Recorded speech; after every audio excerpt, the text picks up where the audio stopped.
ராமாயணத்தை எழுதின வால்மீகியை பத்தின ஒரு சின்ன ஸ்டோரி. பல ஆண்டுகளுக்கு முன்னாடி ரத்னாக்காரன் அப்படின்ற ஒரு வேடமன் இருந்தான்.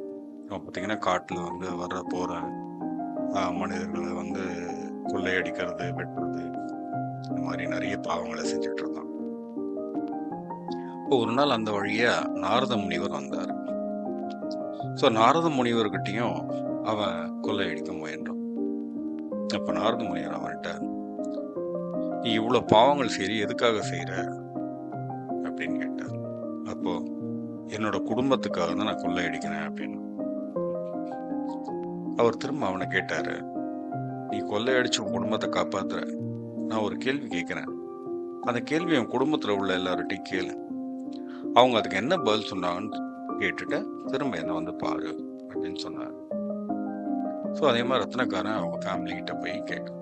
அது என்ன கேள்வின்னா, நான் உங்களுக்காக கஷ்டப்பட்டு இந்த கொள்ளையடிக்கிறேன், இந்த பாவத்தை சம்பாதிக்கிறேன், நாளைக்கு இந்த பாவத்துல நீங்க பங்கெடுத்துக்குவீங்களா அப்படின்னு அவங்க குடும்பத்துல கேட்குறேன். அவங்க குடும்பத்துல உள்ளவங்க அத்தனை பேரும் சொல்றாங்க, உன்னோட பாவத்துல நாங்க பங்கெடுத்துக்க மாட்டோம்.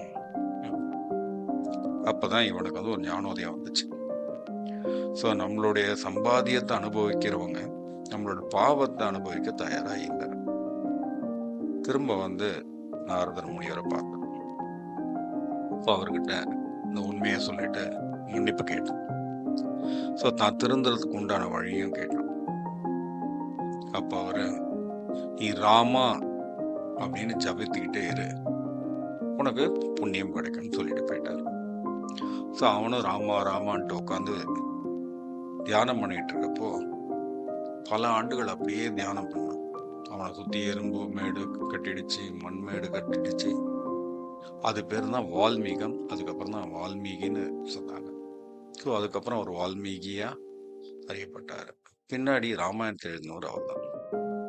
இந்த கதையில இருந்து ஒரு முக்கியமான விஷயம் உங்களுக்கு என்ன தெரியும்னா, ஸோ நம்மளுடைய குடும்பத்துக்கு நாம என்ன பண்ணினாலும் அது ஒரு நேர்மையான வழியில, அது நம்மளுக்கும் சரி அவங்களுக்கும் பாவத்தை எடுத்து கொடுக்காத ஒரு நல்ல விஷயமா இருக்கணும்.